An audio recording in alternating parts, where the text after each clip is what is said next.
नमस्कार साथियों, गौरव ज्ञान धारा की इस ऑनलाइन प्लेटफॉर्म की शाखा ओपीडी ऑब्जेक्टिव प्रश्न धारा की इस प्लेटफॉर्म पर आपका हार्दिक स्वागत एवं अभिनंदन। आशा है आप सभी कुशल मंगल होंगे और आपके चतुर्थ श्रेणी कर्मचारी भर्ती परीक्षा की तैयारियां जो है वो बिल्कुल जोरों पर होगी। मित्रों, इस प्लेटफॉर्म के माध्यम से आप अपने आप को सदैव मजबूत बनाते रहे और उस परीक्षा तैयारी के लिए आपको इतना मजबूत बनना है कि आने वाली परीक्षा में आप जब भी बैठे बिल्कुल आत्मविश्वास और संयम के साथ बैठे, धैर्य हमेशा साथ में रहे।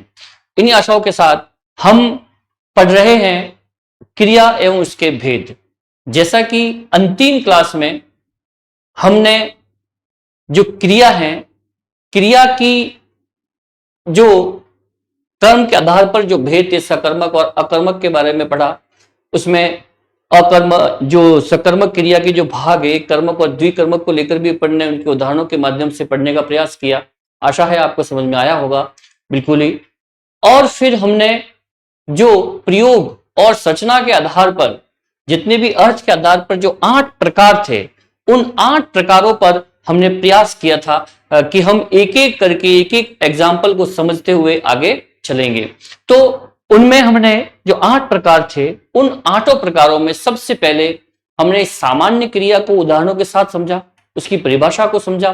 तत्पश्चात हमने सहायक क्रिया को समझा और आज हम जो बची हुई 6 जो अर्थ के आधार पर जितने प्रकार हैं क्रिया के, उन क्रिया के 6 प्रकारों को तमाम उदाहरणों के माध्यम से समझने का प्रयास इस प्लेटफॉर्म के माध्यम से हम आज करने जा रहे हैं।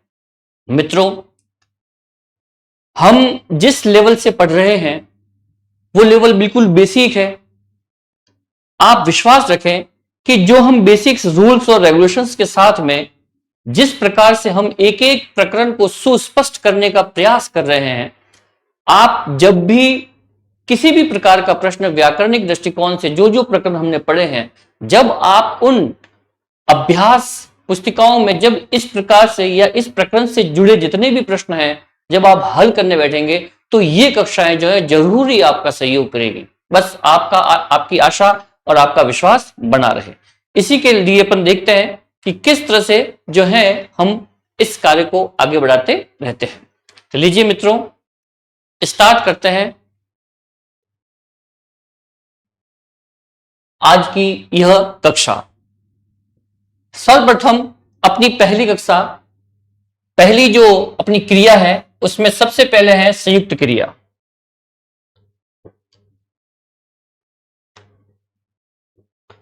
अब देखिए, मैंने आपको सबसे पहले जो अर्थ के आधार पर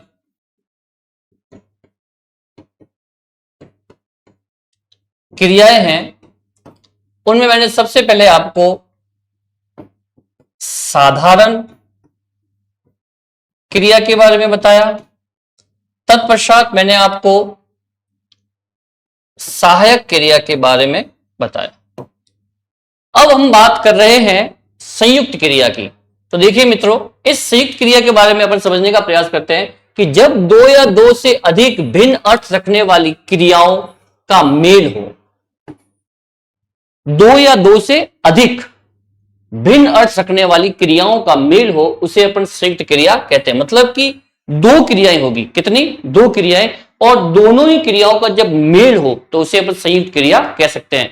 कहें कि उसमें मुख्य क्रिया अलग से होगी और एक सहायक क्रिया और अलग से होगी। 2 क्रियाओं का मेल बनकर जब एक सेंटेंस का निर्माण होता है, वाक्य का निर्माण होता है, और दोनों ही क्रियाएं उसमें समान रूप से साथ में रहकर किसी वाक्य की रचना करती है, तो वो कौन सी क्रिया कहलाती है? संयुक्त क्रिया कहलाती है। देखिए, एक एग्जांपल के माध्यम से इसको समझने का प्रयास करते हैं। जैसे अतिथि आ गए, स्वागत करो। अब देखिए, अतिथि आ गए ये क्रिया भी है और साथ में स्वागत करने की भी क्रिया, दोनों ही क्रिया शामिल है और दोनों ही क्रिया मिलकर एक ही वाक्य की रचना कर रही है। इस वाक्य में आ गए मुख्य क्रिया है। ध्यान रहे, प्रमुख क्रिया कौन सी है वाक्य की? आना। अतिथियों का आना वो एक मुख्य क्रिया है। और फिर तथा स्वागत करो इसकी सहायक क्रिया है। स्वागत करो क्या है? इसकी सहायक क्रिया है। इस प्रकार मुख्य सहायक के दोनों का संयोग है, अतः इसे संयुक्त क्रिया कहते हैं। मुख्य क्रिया और सहायक क्रिया, इन दोनों का ही क्या है? यहां पर संयोग है। अतः ये कौन सी क्रिया है? संयुक्त क्रिया का ये एग्जाम्पल होगा। मुख्य क्रिया के साथ सहायक क्रिया एक से अधिक भी हो सकती है। हाँ, इस बात की का भी ख्याल रखें आप कि संयुक्त क्रिया के उदाहरण में हमें ये पता होना चाहिए कि मुख्य क्रिया जो होगी वो तो एक ही होगी। हमेशा ध्यान रहे किसी भी वाक्य में जो मुख्य क्रिया रहती है वो एक क्रिया रहती है, और उस मुख्य क्रिया के माध्यम से ही हम जो है मुख्य क्रिया को ही बीच में रख के सारे कार्य अपन करते हैं। अगर उसके साथ में एक से अधिक सहायक क्रियाएं तो वो हो सकती हैं, ऐसा भी मुमकिन है। एक बार इसको देख ले, फिर अपन आगे कुछ एग्जाम्पल के माध्यम से उसको समझने का प्रयास करते हैं।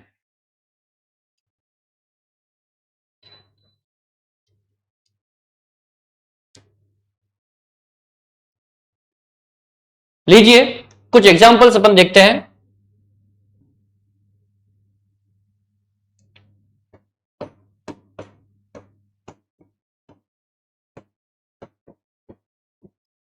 संयुक्त क्रिया जैसे हम बात करते हैं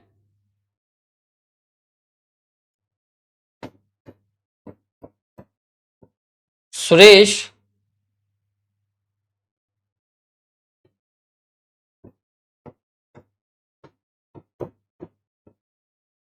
चंद्रपाल के साथ जाना चाहता है। सुरेश चंद्रपाल के साथ जाना चाहता है। अब यहां पे देखिए सुरेश जो है वो जाना भी चाहता है, जा भी रहा है और चाहता भी है, मतलब कि एक दोनों क्रियाएं साथ में है। इसकी जाना भी मुख्य क्रिया रहेगी और चाहता है, ये दोनों ही एक साथ में क्रियाएं हो जाती है। इस तरह से अपन देखते हैं कि सुरेश और चंद्रपाल के साथ में दो क्रियाएं हो रही है, जाना भी चाह रहा है और वो चाहता भी है। इस तरह से अपन बात करते हैं कि संयुक्त क्रिया का एग्जाम्पल हो सकता है कि मुख्य क्रिया के साथ में एक सहायक क्रिया भी जुड़ी हुई है। फिर अपन देखते हैं कि दीप्ति गा और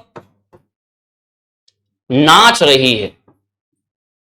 गा और नाच रही है। अब देखिए दीप्ति गा भी रही है और नाच भी रही है, तो दोनों ही क्रियाएं साथ में हो रही है, अर्थात यहां पर संयुक्त क्रिया है। ठीक है, ये भी एक एग्जाम्पल संयुक्त क्रिया का हो सकता है। फिर तीसरा उदाहरण एक और, सीमा खाना पका रही है। अब देखिए सीमा खाना पका रही है, अब खाना पका और रही है, मतलब कि दोनों ही क्रिया, देखिए एक सहायक क्रिया है और मुख्य क्रिया क्या है इसका, पकाना। तो इस तरह से अपन कह सकते हैं कि ये एक संयुक्त क्रिया के एग्जांपल्स हो सकते हैं। इसे अपन इस तरीके से समझ सकते हैं। इनको देखना चाहे तो आप देख सकते हैं।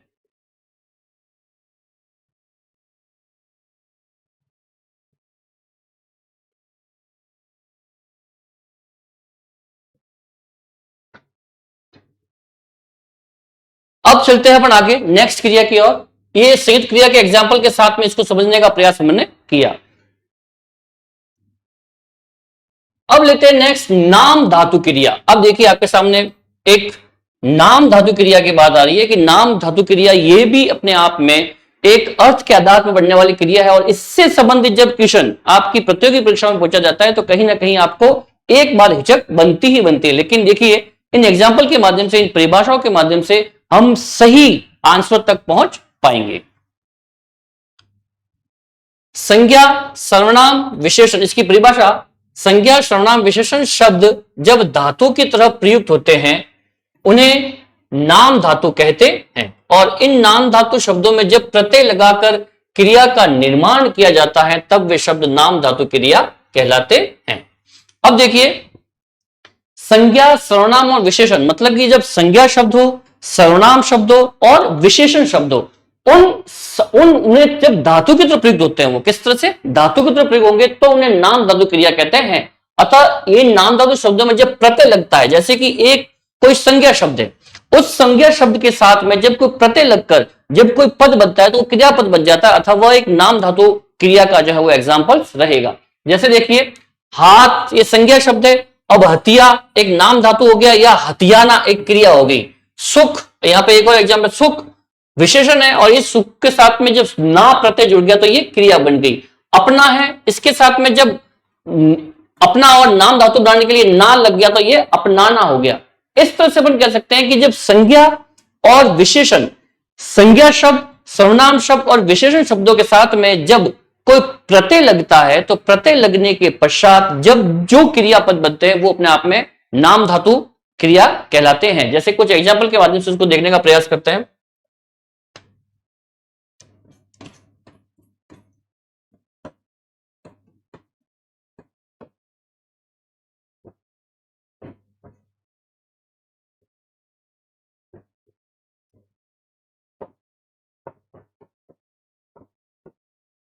नाम धातु क्रिया,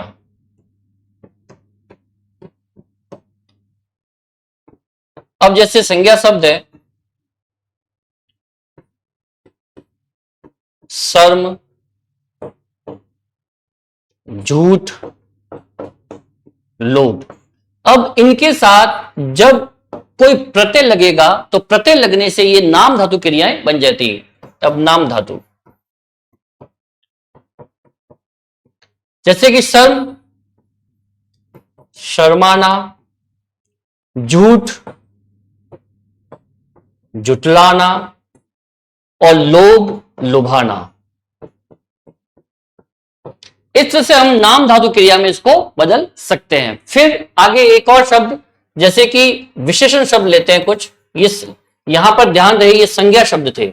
शर्म, झूठ, लोभ, ये क्या है? संज्ञा शब्द है। और संज्ञा शब्द में जब कोई प्रत्यय लग जाता है तो शर्माना, जुटलाना और लुभाना, इस तरह से ये सब बदल जाते हैं। अब यहां पर लेते हैं कुछ विशेषण शब्द जैसे गरम, नरम,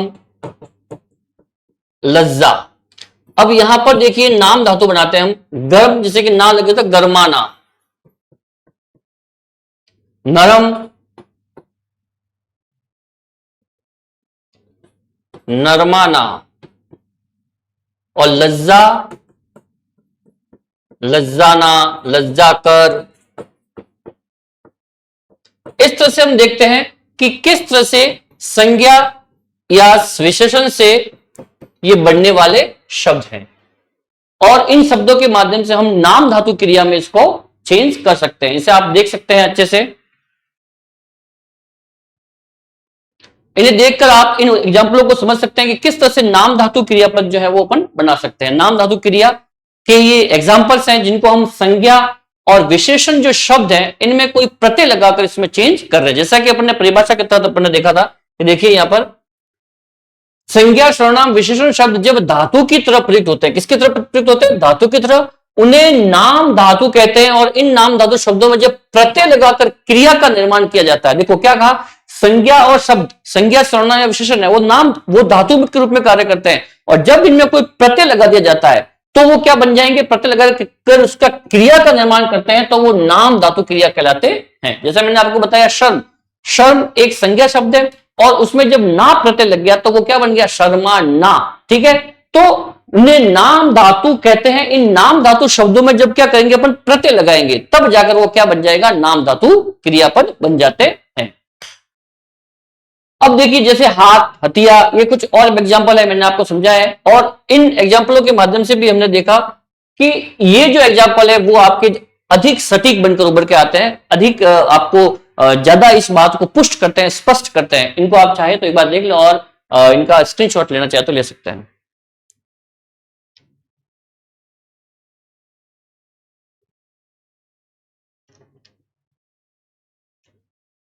आगे चलते हैं। आशा है आपको ये नाम धातु क्रिया समझ में आई होगी और इससे पहले संयुक्त क्रिया के एग्जाम्पल्स भी आपको अच्छे से समझ में आए होंगे।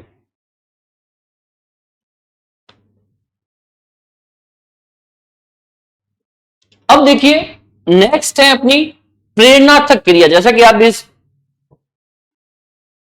बोर्ड के माध्यम से पढ़ पा रहे होंगे, प्रेरणार्थक क्रिया। अब देखिए जब कर्ता, अब देखिए प्रेरणार्थक क्रिया जैसे कि मैंने लास्ट क्लास में आपको समझाया भी होगा, जब प्रेरणार्थक क्रिया अर्थ के आधार पर मैंने जो विभिन्न भेद किए थे उस समय आपको ये चीज मैंने बताई होगी कि प्रेरणार्थक क्रिया क्या होती है कि जब कर्ता खुद न करके किसी से और से कार्य करवाए तो वो प्रेरणा, मतलब कि प्रेरणा देकर कार्य करवाना। लेकिन इसकी बेसिकली इसकी परिभाषा क्या रहेगी उस बात को समझते हैं। जब कर्ता स्वयं कार्य का संपादन ना कर, जब कर्ता स्वयं कार्य का संपादन न कर किसी दूसरे को करने के लिए प्रेरित करें, क्या करें? किसी दूसरे को करने के लिए प्रेरित करें या करवाएं। जैसे हम ही हैं, हम कोई कार्य न करके हम किसी को प्रेरित करते हैं कार्य करने के लिए, या उसे निर्देश देते हैं कि इस माध्यम से ये कार्य करो या इस तरह से ये कार्य करो, या कार्य करने की सीख देते हैं और वो कार्य संपन्न करवाया जाता है। हमारे द्वारा तो निर्देश दिए जाएंगे और किसी और के द्वारा उसको संपन्न किया जाएगा। ऐसी स्थिति में कौन सी क्रिया का उदाहरण होगा? प्रेरणार्थक क्रिया का। Okay, clear? प्रेरणार्थक क्रिया का वो एग्जाम्पल रहेगा। और भी इसको उदाहरणों के माध्यम से, परिभाषाओं के माध्यम से सुस्पष्ट करते हैं। उसे प्रेरणार्थक क्रिया कहते हैं। जैसे सरपंच ने गांव में तालाब बनवाया। अब सरपंच जी ने बनवाया मतलब ऐसा नहीं है कि खुद ने बनवाया। यहां पर अर्थ क्या है, परिभाषा क्या थी कि खुद कर्ता कार्य न करके उसने, चाहे वो आर्थिक मदद हो, चाहे उनके अच्छे विचार हो, अच्छे विचारों के माध्यम से हो, अच्छे प्रस्ताव के माध्यम से हो, किसी भी तरह से हुआ उनके द्वारा, क्योंकि पहल उन्होंने की थी। अब उस शायद उन्होंने पैसा दिया हो या गवर्नमेंट से उन्होंने अनुरोध किया हो, कागजी कार्रवाई की हो, उस तरह से उन्होंने क्या किया कि उनके प्रयासों से गवर्नमेंट के द्वारा गांव में तालाब खुदवाने के लिए जो भी राशि सुपुर्द हुई गवर्नमेंट के द्वारा, वो उनके प्रयासों से हुई। इसलिए हम कह सकते हैं कि सरपंच ने गांव में तालाब बनवाया, क्योंकि वो हमारे गांव के प्रतिनिधि थे। हमने हमारे गांव में उनको प्रतिनिधि मुखिया बनाया था हमारी पंचायत का, और उन्होंने ये कार्य संपन्न करवाया गवर्नमेंट से प्रयास करके, अपने खुद के प्रयास से, व्यक्तिगत प्रयासों के माध्यम से। अर्थात यहां पर कौन सी होगी? प्रेरणार्थक क्रिया कार्य कर रही है। कौन सी कर रही है? प्रेरणार्थक क्रिया।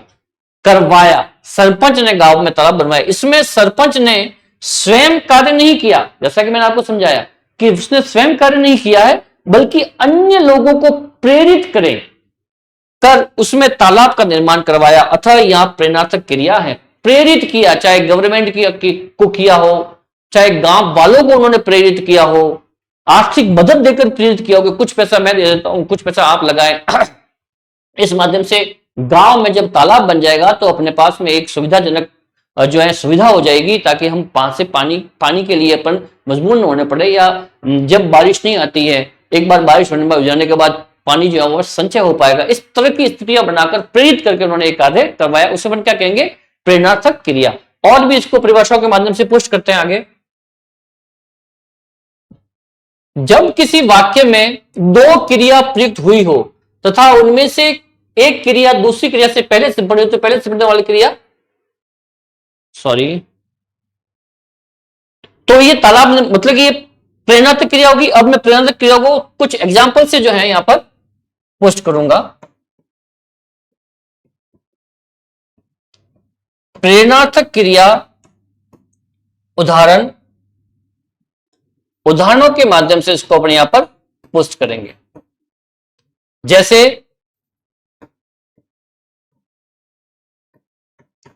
अध्यापक जी ने छात्रों से कक्षा में कक्षा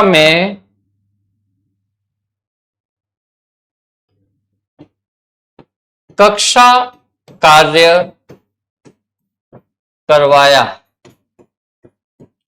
अब यहां पर देखिए कि अध्यापक जी ने क्या किया है कि छात्रों से कक्षा में कक्षा कार्य करवाया है। अब एक और लेते हैं।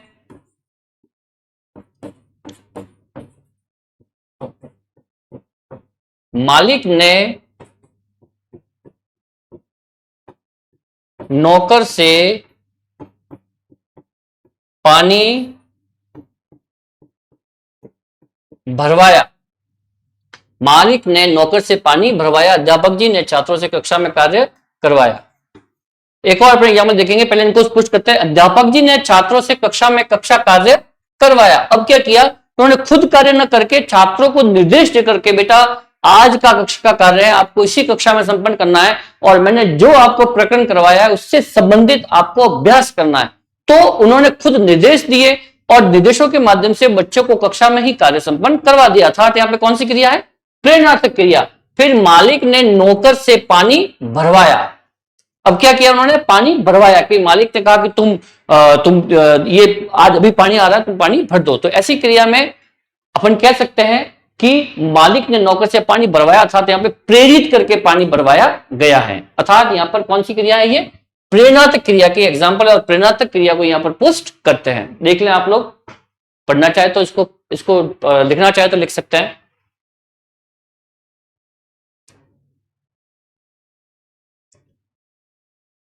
एक और एग्जाम्पल लिख सकते हैं अपन कि कुसुम ने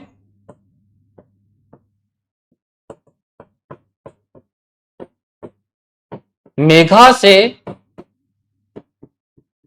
खाना बनवाया। अब क्या किया, कुसुम ने मेघा से खाना बनवाया, तो ये भी अपने आप में एक प्रेरित करने वाला एग्जाम्पल है। इस तरह से अपन प्रेरणात्मक क्रिया को इन उदाहरणों के माध्यम से पुष्ट कर सकते हैं। स्क्रीनशॉट चाहे तो ले सकते हैं आप इसका।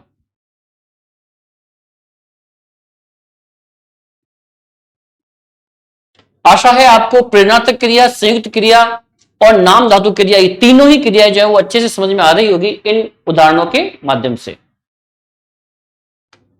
अब अपन आगे चलते हैं।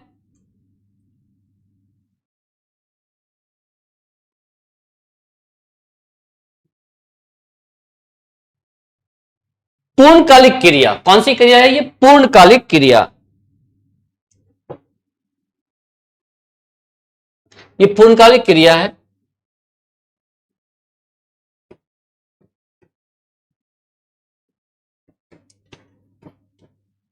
इसको पूर्वकालिक क्रिया भी कहते हैं, कहीं कहीं इसको पूर्णकालिक और पूर्वकालिक क्रिया भी कहा जाता है। अब देखो इसकी परिभाषा समझने का प्रयास करते हैं अपन कि जब किसी वाक्य में दो क्रिया प्रयुक्त हुई है तथा उनमें से एक क्रिया दूसरी क्रिया से पहले संपन्न हुई है, तो पहले संपन्न होने वाली क्या करेगी, पूर्णकालिक क्रिया कहलाएगी। अब देखिए यहां पर क्या हो रहा है कि दो क्रियाएं होगी, कितनी, दो क्रियाएं। अब इसमें दो क्रिया प्रयुक्त हो, उनमें से एक क्रिया दूसरी क्रिया से पहले संपन्न हुई। अब देखो संयुक्त क्रिया में तो क्या था, अब यहां पे देखो डिफरेंस देखना, तुलना करते हैं अपन, कंपेयर करते हैं कि सर अगर आप ये कह रहे हो तो फिर संयुक्त क्रिया में क्या होगा, वहां पर भी दो क्रिया थी। तो यहां पर जो कंपेयर करना है कि संयुक्त क्रिया में क्या है कि वहां पर मुख्य क्रिया अलग है और सहायक क्रिया अलग है, या दो क्रियाएं हैं जो एक ही साथ में कार्य हो रही है। अतिथि आए, स्वागत करो, वहां पे दो क्रिया साथ में हो रही है। लेकिन यहां क्या कहा जा रहा है कि एक क्रिया संपूर्ण होने के बाद दूसरी क्रिया होगी। देखो पढ़ो इसको, एक क्रिया दूसरी क्रिया से पहले संपन्न हुई हो, मतलब कि एक क्रिया पहले संपन्न हुई उसके बाद में दूसरी क्रिया हुई, तो ऐसी स्थिति में जो क्रिया बनेगी वो कौन सी बनेगी, पूर्वकालिक क्रिया या पूर्णकालिक क्रिया। जो पहले होगी वो पूर्वकालिक क्रिया कहलाएगी। और यहां पर भी मैं आपको कुछ, इसमें भी पूर्वकालिक क्रिया में भी कुछ इसके वर्गीकरण होते हैं, उसको भी आगे समझेंगे, लेकिन पहले और इस भाषा के माध्यम से इसको पुष्ट करते हैं। इन क्रियाओं पर लिंग, वचन, पुरुष, काल आदि का कोई प्रभाव नहीं पड़ता। ये जो क्रियाएं होगी इनमें लिंग, वचन, पुरुष, काल का कोई इफेक्ट नहीं होता, किसी भी प्रकार में कोई चेंज नहीं होगा, एज इट इज ये रहेगी। यह अव्यय तथा क्रिया विशेषण के रूप में भी प्रयुक्त होती है। अव्यय भी होते हैं, अव्यय बताया ना आपको, लिंग, वचन, कर्ता, काल के द्वारा इन पर किसी प्रकार का कोई फर्क नहीं पड़ता। जैसे कि धीरे धीरे चलता है, धीरे धीरे को चाहे आप एक वचन में ले लो, बहुवचन में ले लो, चाहे उसमें लिंग चेंज कर दो, एज इट इज रहेगा धीरे धीरे शब्द। ये वो ऐसा शब्द जो है वो अव्यय कहलाते हैं। यहां पर क्या कहा कि यह अव्यय तथा क्रिया विशेषण के रूप में प्रयुक्त होती है। मूल धातु में कर लगाने से सामान्य क्रिया को पूर्णकालिक क्रिया का रूप भी दिया जा सकता है, ठीक है ना। जैसे बलवीर खेल कर, अब देखो यहां पर एक वर्ड आता है कर, ये कर वर्ड जो है बहुत ज्यादा काम करता है कि एक कार्य पहले हुआ, करने के बाद दूसरा हुआ।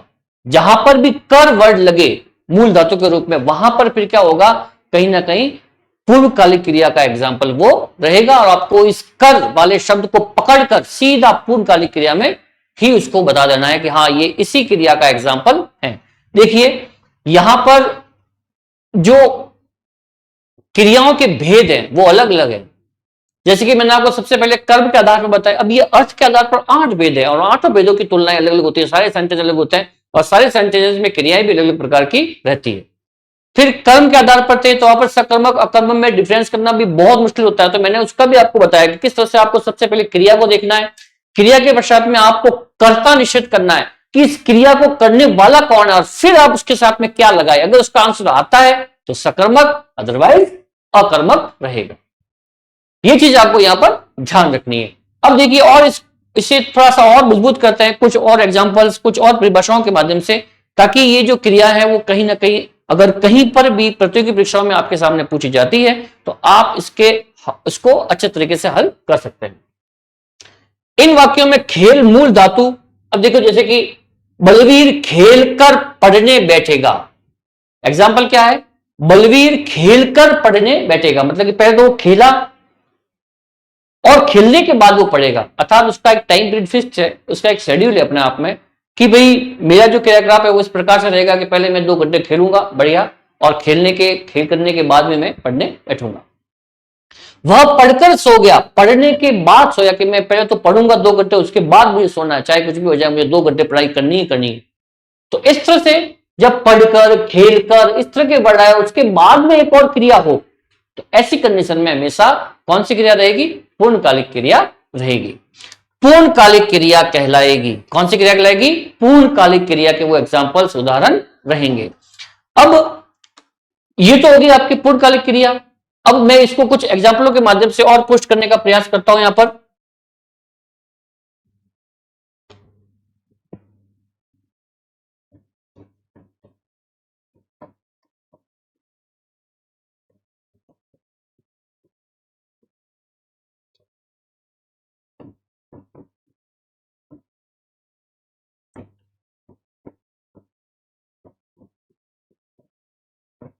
बच्चा रोकर सो गया,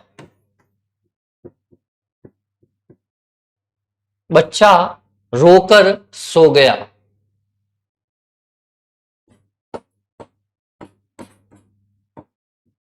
सुरेश नहाकर पूजा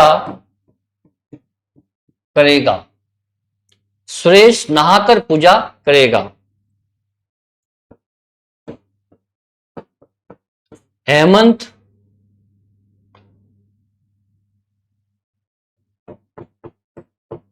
जोधपुर जाकर, जोधपुर जाकर वापस अजमेर जाएगा। इस तरह से अपन एग्जांपल देख सकते हैं कि पूर्णकालिक क्रिया के क्या एग्जांपल है कि बच्चा रोकर सो गया, पहले रोया और फिर वो सो गया। सुरेश नहाकर पूजा करेगा, अहमद जोधपुर जाकर वापस अजमेर जाएगा। तो इस तरह से अपन देख सकते हैं कि ये पूर्णकालिक क्रिया के एग्जांपल्स रहेंगे। और इसमें कुछ और एक पुष्ट है कि इस पूर्णकालिक क्रिया के 2 भाग होते हैं। एक तो होती है, हमेशा ध्यान रखें कि पूर्णकालिक क्रिया में 2 भाग रहेंगे।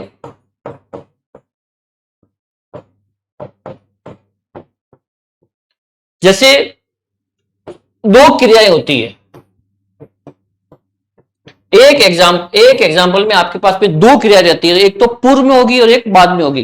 तो जो पूर्व में होने वाली क्रिया होगी, पहले यहां पर 2 क्रियाओं का जिक्र हो रहा है, जो पूर्व में क्रिया होगी वो हमेशा कौन सी होगी, पूर्णकालिक, और जो बाद में होगी वो होगी आप में तात्कालिक। तो इस तरह से ध्यान रखें कि इस पूर्णकालिक क्रिया के भी 2 भाग है। पहला तो है पूर्णकालिक, और जो पूर्व में होती है, पहले होती है और बाद में होती है, वो तात्कालिक। सेकंड नंबर पे आएगी आपके तात्कालिक। इसके भी एग्जाम्पल आपको समझना है कि जो पहले हो रहा है वो पूर्णकालिक है, जो बाद में हो रहा है वो तात्कालिक है।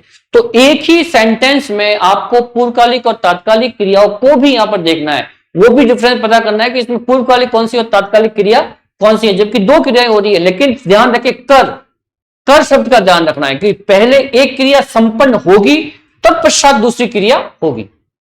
तो यहां पर यह पूर्णकालिक क्रिया का एग्जाम्पल रहेगा। और भी इसको अपन उदाहरणों के माध्यम से पोस्ट करते हैं। अब देखिए, यहां तक मैंने आपको समझा दिया कि पूर्णकालिक क्रिया या पूर्वकालिक क्रिया क्या होगी। पूर्णकालिक क्रिया का मींस एक संपन्न होगी और उसके बाद में दूसरी होगी। पहले क्रिया का संपन्न होना जरूरी है। जो पहले क्रिया होगी वो पूर्वकालिक रहेगी और जो बाद में सेकेंड जो क्रिया होगी वो होगी तात्कालिक क्रिया। अब देखिए यहां पर और इसको अच्छे से समझते हैं कि पूर्णकालिक क्रिया का एक रूप तात्कालिक क्रिया भी है। कौन सा है? तात्कालिक क्रिया भी है। इसमें एक क्रिया के समाप्त होते ही तत्काल दूसरी क्रिया घटित होती है। एक क्रिया के समाप्त होते ही तत्काल दूसरी क्रिया घटित होती है, हाथों हाथ दूसरी बनती है, कर वो करेगा, कर वो करेगा। इस तरह से अपन देखते हैं कि जो तत्काल एक क्रिया के संपन्न होते ही जब दूसरी हो जाएगी तो वहां पर वो कौन सी क्रिया होगी? तात्कालिक क्रिया, मतलब हाथों हाथ घटित होने वाली क्रिया। तथा धातु में प्लस ते से इस क्रियापद का निर्माण होता है। ज्यादातर ध्यान रखें कि ते एक तो होगा धातु और धातु के साथ में एक तो होगा धातु और धातु प्लस ते, ये इस तात्कालिक क्रिया के एग्जाम्पल है। धातु प्लस ते, जो धातु होगा वो उसके साथ में ते लगेगा, ये भी रहता है। सोकर रो गया वो भी है, लेकिन यहां पर धातु प्लस ते संबंधित भी ध्यान रखें कि ये धातु के साथ में जब ते लगता है तो भी वहां पर आप तात्कालिक क्रिया का एग्जाम्पल वो रहेगा। जैसे वापस देखते हैं इसको, धातु ते से इस क्रियापद का निर्माण होता है। जैसे पुलिस के आते ही चोर भाग गया। अब देखिए क्या कहा कि पुलिस के आते ही चोर भाग गया। यहां पर मैं एग्जाम्पल देता हूं, पुलिस के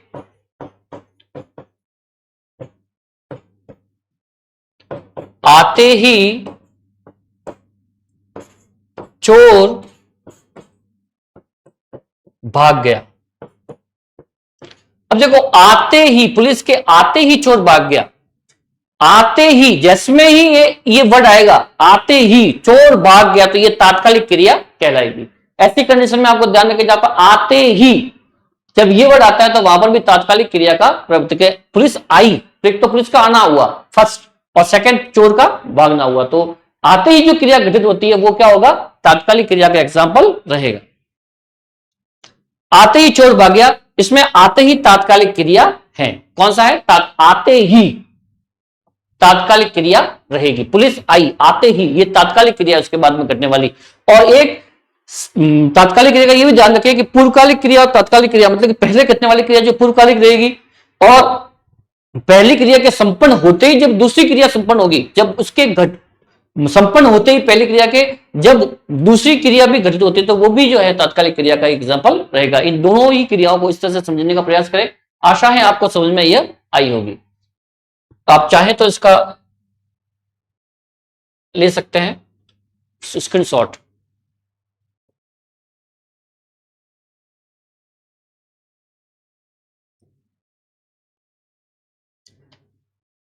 लीजिए आगे चलते हैं मित्रों। आशा है आपको सहायक क्रिया, साधारण क्रिया, प्रेरणार्थक क्रिया, पूर्वकालिक क्रिया और आज की संयुक्त क्रिया समझ में आ रही होगी तमाम उदाहरणों के माध्यम से। मेरे प्रयास पूरे हैं कि आपको ये जो है क्रिया संबंधित जो प्रकरण है आपको अच्छी तरीके से समझ में आए। आगे चलते हैं।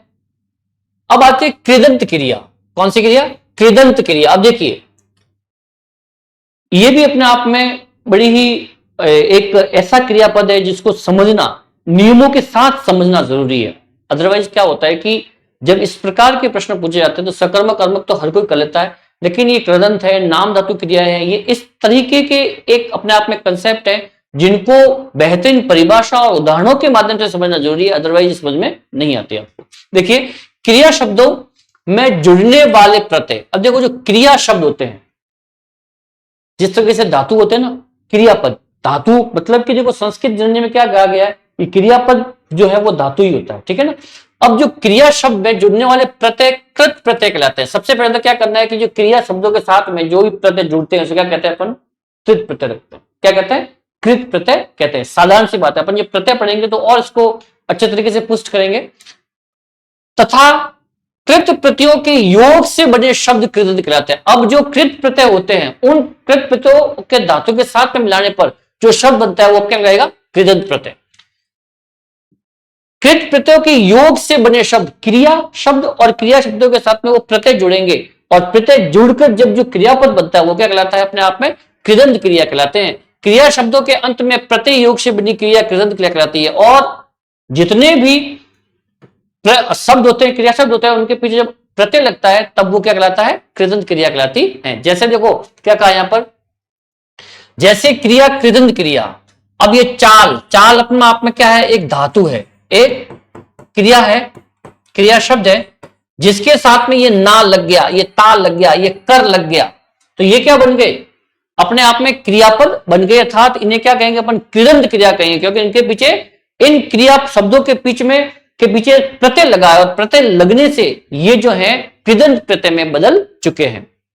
जो भी क्रियापद, जो भी क्रिया शब्द, जैसे कि चल है, धातु शब्द जो होते हैं, चल है, लिख है, बैठ है, दौड़ है, अब इनके साथ में जो जो अपन प्रत्यय लगाएंगे, उन प्रत्यय के लगने से जो शब्द बनेगा वो अपने आप में कृदंत कहलाता है। जैसे लिख है, लिखना है, लिखता, लिखकर है, इस तरीके से। और इसे अपन पुष्ट करते हैं, जैसे कि देखो अपनी जो क्रिया है वो है कृदंत क्रिया।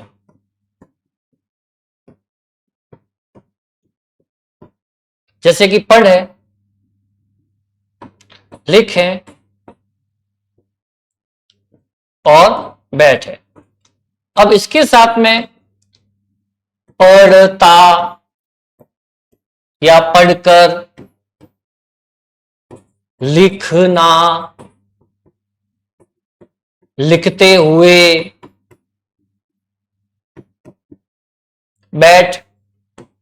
बैठना, बैठते हुए,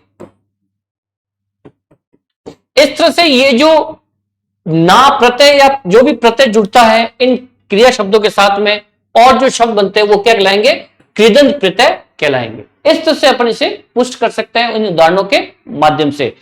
आशा है आपको ये बात समझ में आ रही होगी। मैंने कहा कि जो क्रिया शब्द है उनके साथ में जब कृत प्रत्यय जुड़कर जो नया शब्द बनता है वो कृदंत प्रत्यय कहलाता है। इस बात को आप भली भांति समझ जाएं। जब किसी भी क्रिया शब्द के साथ में प्रत्यय जुड़कर जो बनेगा वो कृदंत क्रिया का ये एग्जाम्पल रहेगा। इसे आप देख लें अच्छे से और चाहे तो लिख लें।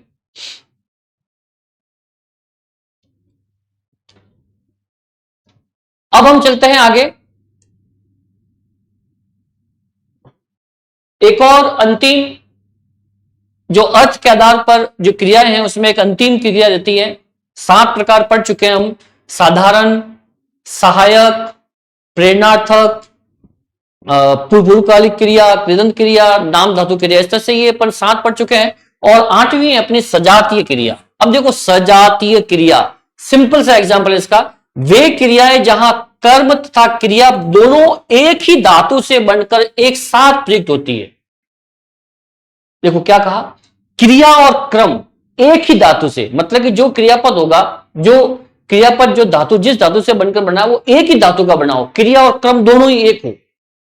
जैसे पढ़ और पढ़कर, छड़ और छड़कर, इस तरह से अपन दोनों ही सेंटेंस, क्रिया और क्रम दोनों ही एक ही धातु का बना हो, तो ऐसी कंडीशन में सजातीय मतलब कि एक ही जाति की क्रिया है ये। एग्जाम्पल से इसको पुष्ट करते हैं। जैसे पर्वतारोहियों ने पर्वत की चढ़ाई चढ़ी। अब देखिए पर्वतारोही मतलब कि पर्वत पर चढ़ने वाले या जो पर्वत पर आरोहण करने वाले, चढ़ाई करने वाले ने पर्वत की चढ़ाई चढ़ी। अब चढ़ाई और चढ़ी,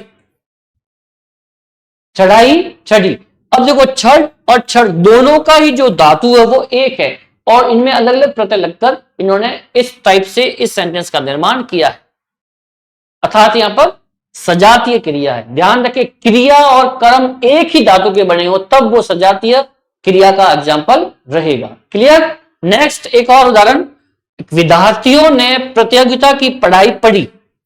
विद्यार्थियों ने प्रतियोगिता की पढ़ाई पढ़ी। अब देखो पढ़ाई, पढ़ धातु यहां पर भी पढ़, दोनों ही एक धातु के बने हैं और पढ़ाई, पढ़ना, पढ़ी ये क्रिया है और ये जो है वो कर्म है, अर्थात यहां पर क्रिया और कर्म दोनों ही एक ही धातु से मिलकर बने हुए शब्द हैं, अर्थात यहां पर सजातीय क्रिया का ये एग्जाम्पल रहेगा। इनको चाहे तो आप इसका एक स्क्रीनशॉट ले लें, स्क्रीनशॉट ले लें इसका।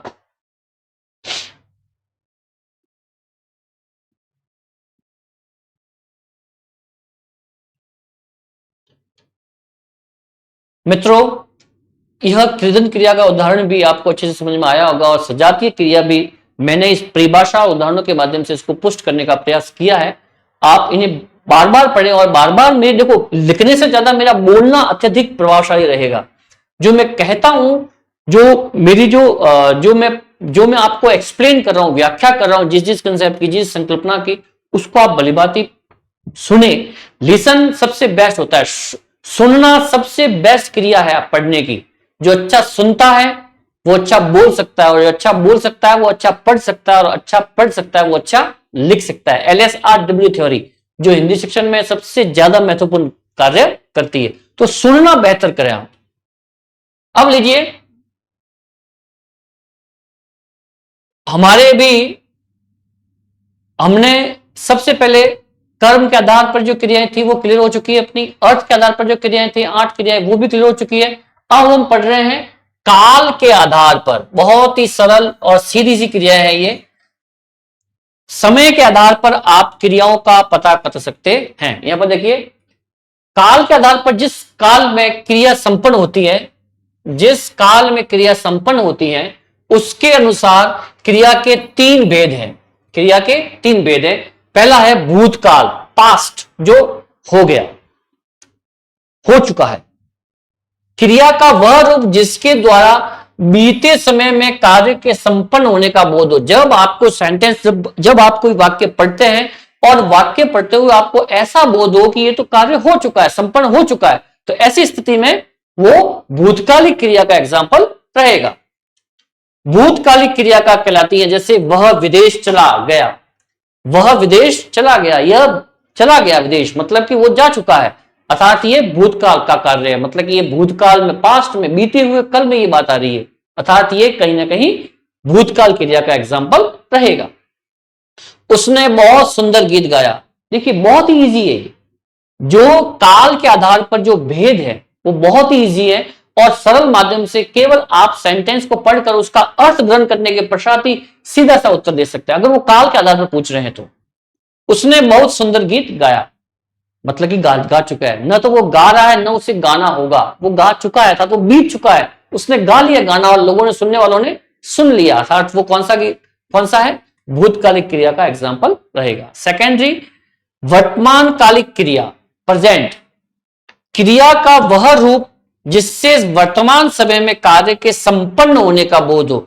अभी जो समय चल रहा है, जैसे मैं आपको पढ़ा रहा हूं, अभी पढ़ाना जारी है, मतलब कि प्रेजेंट में मैं आपको पढ़ा रहा हूं, ये क्रिया, मेरी पढ़ाने की क्रिया अभी चल रही है, तो ये क्या है, वर्तमान काल है। आप जैसे ही किसी वाक्य को पढ़ेंगे आपको ये बोध हो जाएगा कि ये किस काल का वाक्य है। कम से कम हम इतनी तो जानकारी रख सकते हैं कि ये कार्य हो चुका है, या होने वाला है, या हो रहा है। तो यहां पर हम बात करते हैं वर्तमान काल की। अगर आपका कार्य चालू है, स्टार्ट है, वो भी खत्म नहीं हुआ है, और न उसको शुरू करना है, वो भी वर्तमान में जो है क्रियान्वित है कार्य, तो ऐसी कंडीशन में कौन सी कालिक क्रिया बन जाती है, वर्तमान क्रिया। क्रिया का वह रूप जिससे वर्तमान समय में कार्य के संपन्न होने का बोध होता है, वर्तमान कालिक क्रिया कहलाती है। जैसे गीता हॉकी खेल रही है, यहां पर ये अलग है, गीता हॉकी खेल रही है, मतलब कि अभी जो हॉकी का गेम है वो चल रहा है, वो मैदान में है गीता, और उसके हॉकी का मैच हो रहा है, खेल रही है, अर्थात वो वर्तमान कालिक क्रिया का एग्जाम्पल है। विमल पुस्तक पढ़ रहा है, अभी विमल की जो पुस्तक पढ़ाई है, पुस्तक पढ़ने की जो क्रिया है वो शुरू है, तो ऐसी कंडीशन में वर्तमान कालिक क्रिया का एग्जाम्पल रहेगा, प्रेजेंट में ये कार्य हो रहा है। फिर है भविष्यत कालिक क्रिया, क्रिया का वह रूप जिसके द्वारा आने वाले समय में कार्य के संपन्न होने का बोध, फ्यूचर में, मतलब कि आने वाले भविष्य में क्या होगा। हम जब इस टाइप के सेंटेंस बनाते हैं, इस टाइप के वाक्य बनाते हैं, निर्माण करते हैं वाक्यों का, तो ऐसी कंडीशन में क्या बनेगा कि वो भविष्य काल का आदमी होगा। इतनी तारीख को वो लोग आएंगे, हम उस दिन वहां होंगे। जब इस टाइप के सेंटेंस बनते हैं, जब ऐसे इस तरह का अर्थ का बोध हो में, तो ऐसी सिचुएशन में हमेशा जो है वो भविष्यकालिक क्रिया का एग्जाम्पल रहेगा। क्रिया का वह रूप जिसके द्वारा आने वाले समय में कार्य के संपन्न होने का बोध होता है, भविष्यकालिक क्रिया कहलाती है। कौन सी क्रिया कहलाती है, वो भविष्यकालिक क्रिया, मतलब आने वाले समय वो क्रिया संपन्न होगी, अभी हुई नहीं है और न हो रही है, आने वाले टाइम में वो होगी। जैसे गार्गी छुट्टियों में कश्मीर जाएगी, जैसे कि हम जो है अप्रैल मई में जब एग्जाम चलते होते हैं, या हमारे बोर्ड के एग्जाम्स चलते होते हैं, मार्च महीने में कोई स्टूडेंट होता है, चाहे वो बोर्ड के एग्जाम में, या ग्रेजुएशन के एग्जाम में, और भी एग्जाम्स है, या अभी आप पढ़ाई कर रहे हैं, तो आप सोचते हैं कि 4 महीने की पढ़ाई बची है, और मैं जैसे ही मेरी ये चतुर्थ श्रेणी कर्मचारी भर्ती परीक्षा संपूर्ण हो जाएगी, मेरा पेपर अच्छा हो जाएगा, तो मैं फिर कुछ छुट्टियां लूंगा और कई बार घूमने जाऊंगा। ऐसी कंडीशन में आप भविष्य के लिए कामना कर रहे हैं, भविष्य के लिए प्लानिंग कर रहे हैं, तो ऐसी कंडीशन में कौन से काल का बोध हो रहा है? भविष्यकालिक क्रिया का बोध हो रहा है कि उस आने वाले समय में मैं इस टाइप की क्रिया करूंगा। गार्गी छुट्टियों में कश्मीर जाएगी तो वो इस क्रिया का उदाहरण रहेगा। दिनेश निबंध प्रतियोगिता में भाग लेगा, कि भाई एक नोटिफिकेशन निकला कि भाई इस कार्यक्रम, इस तारीख को ये जो है कार्यक्रम होने वाला है, ये प्रतियोगिताएं होने वाली है, तो आप जैसे अपना नाम रजिस्टर कर देते हैं और आप कहते हैं कि आपका छोटा भाई है या आप है कि भाई आने वाले समय में हम उस प्रतियोगिता में भाग लेने वाले हैं, तो ऐसी कंडीशन में आपके भविष्यकालिक जो है वो क्रिया का एग्जाम्पल रहेगा। तो मित्रों, ये थे काल के आधार पर तीनों ही स्थितियां उदाहरण और परिभाषा के माध्यम से। आशा है जब भी आपके सामने काल के आधार पर अगर कोई क्रिया पूछी जाए तो आप उसे पूरी मजबूती के साथ, पूरे आत्मविश्वास के साथ उस उत्तर तक पहुंच पाएंगे।